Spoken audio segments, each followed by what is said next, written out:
Hey guys, welcome to the first episode of Emergency Scenario Survival. So pretty much how this works is each plane I do will have to go through 5 challenges ranging from easiest to hardest. So today we're using this passenger plane as you can see, and I'll quickly explain the rules. So first off, if you crash and die, then the plane gets 0 points. If you crash but survive the crash but the plane's ruined, then you get 0.5 points. And if you pass it perfectly without damage, then you get 1 point. So, without further ado, let's get this video started. So first off, I'm turning off one side of the plane. That's the first challenge. So like I'm turning off engine 2 on this plane. But if a plane has 4 engines, I'm turning off engine 3 and 4. So yeah, that's pretty much how it works. And pretty much all I have to do is try to land. The problem is with one engine it's very easy to stall, and turning is a bit of a problem. Like in this direction it turns fine, but like look how little it turns that way. And if I don't touch anything, yeah, it pulls to left. So I'll do this video. Oops. I'll do this video in first person, but you can tell me in the comments down below whether you like first person or third person more, because if you like third person more, I'll do third person. But if you like the more realistic first person, you can do first person as well. So, is that an airport? Yeah, I think that's an airport. So, yeah, pretty much I have to land at airports, obviously, because it's safer. I don't have to, but probably not a good idea landing on the side of a cliff.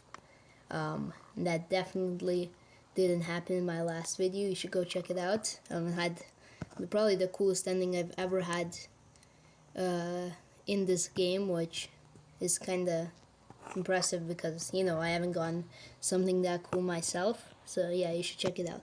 So here we are lining up with the runway. Throttle down, auto brakes, gear down. Oh, okay, okay, gear down. So the problem is it kind of lands sideways. Oh my, the navigation system's going crazy. It sometimes lands sideways, which isn't very fun, but there we go. Well, it is fun for me, the pilot, but I don't think the passengers enjoy that very much. So 200 coming up on the runway. There we go. Throttle, cut the throttle, reverse thrust, and yeah, pretty easy landing.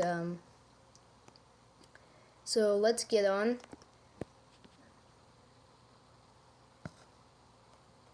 To the second challenge. So this is the second challenge. So pretty much as you can see, I'm aiming to the water because that's where I'm planning to land. So the second challenge is a water landing, and as I said, you only get half a point if their system's damaged, so that's why I'm not putting down the landing gear. The thing about it is if I don't put down landing gear, I have to keep usually one finger on manual brakes, and the other finger is usually on tilt, so I have to quickly, like, see, I let go of manual brakes, it speeds up. But if I want to turn using the rudder, then see, it speeds up, not very good. So I'll try getting a smooth landing here. So this is possible in pretty much every aircraft. So you may be wondering, why is this in the second challenge of the video instead of the first, which is supposed to be the easiest? Well, the first is the easiest because every aircraft can do it. Doesn't mean I can do it. Like, you need like to slow down a lot. And again, all these planes aren't made for it. They're not made for water landings. Like they have some safety equipment when that happens, but it's not supposed to happen in the first place. So yeah, if I put down the landing gear right now, pretty much what will happen is we'll break off the landing gear on the water, and if any systems are damaged, that's half a point. So don't want to lose half a point there. So I'll try just going down to like 90, cutting throttle and then pulling up slightly. So there we go, going down to 100, 90, 80, 70. Okay, that's low enough, low enough. Yep, I'm pulling up. Oh, okay, there we go. Turning off engines. And yeah, that was pretty successful. It was a little harder than the first part, but in some planes it's actually very hard. So yeah, it has this little cool mechanism here. I'll just show you the plane quickly before we sink. So yeah, this is the plane. It has some cool seats and stuff. And yeah, so good pass on the challenge, although we're about to sink. As you can see, it has pretty good water physics. Anyways, so now let's get on to the third challenge. Hey guys, so this is the third challenge. It is a pretty hard challenge, and it's actually more of a challenge than the rest of them. So as you can see, all my instruments are off. See, nothing on. I don't have the HUDs on. There they are up there. The thing is, I still have alerts. So say I'm going straight down, it'll start like screaming sink rate at me. Or if I stall, obviously it'll start saying stall, or terrain if I'm getting too close to something. The problem with this aircraft, again, it's a passenger airliner. So I probably don't know passenger airliners. The problem is they're not. Oh, speed warning. See, I have no idea what speed I'm going, so I kind of need those warnings. But anyways, and you can really turn them off. Oh, that was scary. So I actually like staying kind of close. You have to stay. Oh, airport.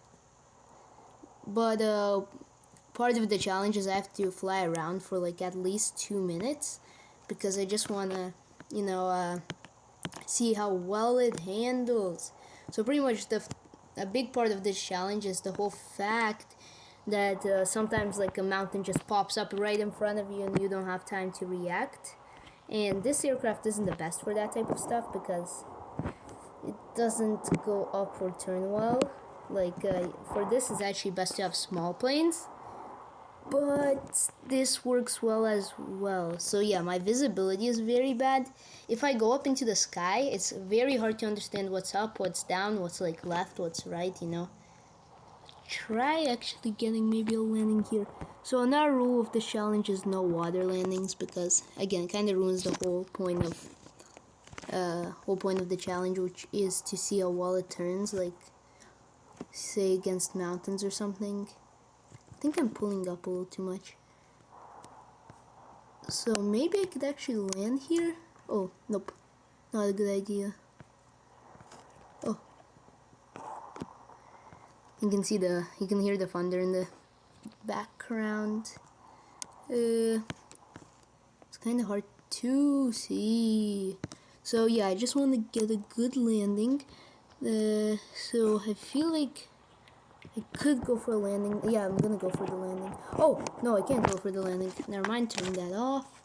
Because one of the rules is also no landing in the water, because again, that ruins the whole point of the challenge, which is like kind of avoiding mountains. And it also doesn't make it that fun. Like, there's nothing really fun about flying over water and then just getting a water landing. I already did that challenge. Oh, I'm not sure if I can pull up this much. I might stall. This plane has a big issue with stalling, so I have to be careful to pull up too much, unless like it's an emergency, like right now. I'll try avoiding it. So maybe I could actually. So landing in the mountains usually is a bad idea. I've learned that firsthand. But actually, yeah, I'm not landing here. I was planning to land here, obviously, because I was talking about landing in the mountains. Oh. No. Okay. So I think we'll survive this. I'll just escape the aircraft here. Yeah, definitely survivable. Are we fine? So this is usually worth half a point, but I'll give the 0.75% of the point because the plane still is perfectly fine. Just like all what happened is my landing gears got crushed slightly by the plane itself, but yeah, so I'll give the 0.75 points. So in my last video, my plane, I tried landing on a mountain, and it was actually a very cool landing, but I thought the same thing might happen here, but it didn't, so that's actually a good thing because that was not the best ending, but it wasn't terrible. So now that we did that, on to the next challenge. Hey guys, so this is the next challenge. Pretty much you may be wondering why I'm over the water. Well, the next challenge is actually a stall test, and pretty much it's just like I stall the plane at like almost exactly 2,000 meters, and then I try saving it before I crash or die or something like that. So pretty much I'm doing this over the water, so it's a controlled test, so there aren't mountains to get in the way, and then I'll like change every single time I do this, because again this is a test on an aircraft, and it won't be fair for if some plane has like a enormous mountain in front of it and another one has just like nothing, just a plain valley. So right now pretty much what I do is pull all the way up, pretty much max throttle, and go to 2,000 meters if I can. This might not be able to work, though it should.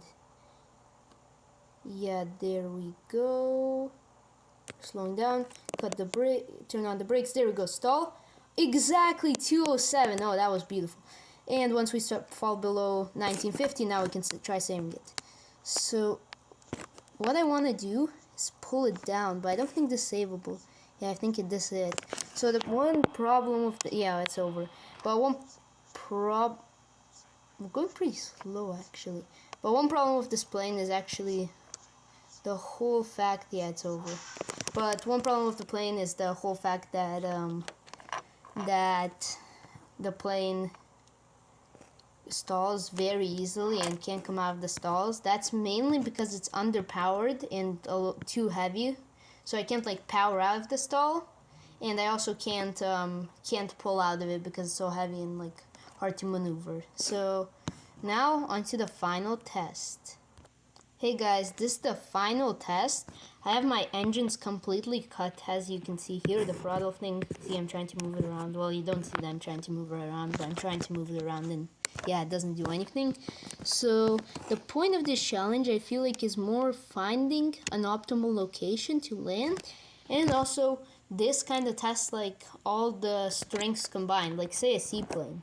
It excels in the water landing challenge, but it also, in that water landing challenge, will be very useful. Like say this river, the seaplane could land in it, but this plane probably can't. So yeah, probably also my passengers are probably not enjoying this, but you know, it's they already paid, so no refunds. On Must Crash Airlines, there's 0 refunds. And if you don't like it, there's no policy about like customer policy or something. We have no customer service, so yeah, if you don't like it, too bad, too sad. So now I'm gonna try landing. See that mountain thing? Auto brakes. This shouldn't be too hard actually. Maybe this valley is better. Yeah, it's probably better. So remember that one challenge where I broke the landing gear? That would have lost us normally like 0.5 points, but I'm counting it as 0.75 because again, like no critical damage. The aircraft is still highly flyable. Just the only problem there was that there's a runway next to me, but I'm not allowed to land on runways. The problem with that was the whole fact that oh, no damage. That was a nice challenge. Wow, this plane is good. But anyways, the problem with that was that the plane kind of stalled, and that's what I thought was about to happen here. But luckily, it didn't break. But like sometimes it would break at this speed. So thanks for watching. I'll just quickly show you the results. Hey guys, so these are the final results for the plane. So on the first challenge, the half engine's off, it got 1 point, 0 damage, everything going well. Second challenge, also 1 point, 0 damage, everything went well. Third challenge, I'm giving it 0.75 points instead of 0.5 because it could still easily fly. The only damage was the landing gear. So since there's so little damage, I'm gonna give it 0.75 points. Then for the stall challenge, it completely failed, so 0 points. And for the final engines cut challenge, it did it successfully, which was actually pretty much the hardest challenge, so that's impressive. So got 1 point for that. So the total is for this plane is 3.75 points out of 5. So I would say that's pretty good, but especially for a passenger plane, because yeah, this is a commercial plane. It's not made for like military or doing flips and stuff. So yeah, pretty impressive. Thanks for watching. Like and subscribe, and check out the whole series. So see you in the next video. Bye.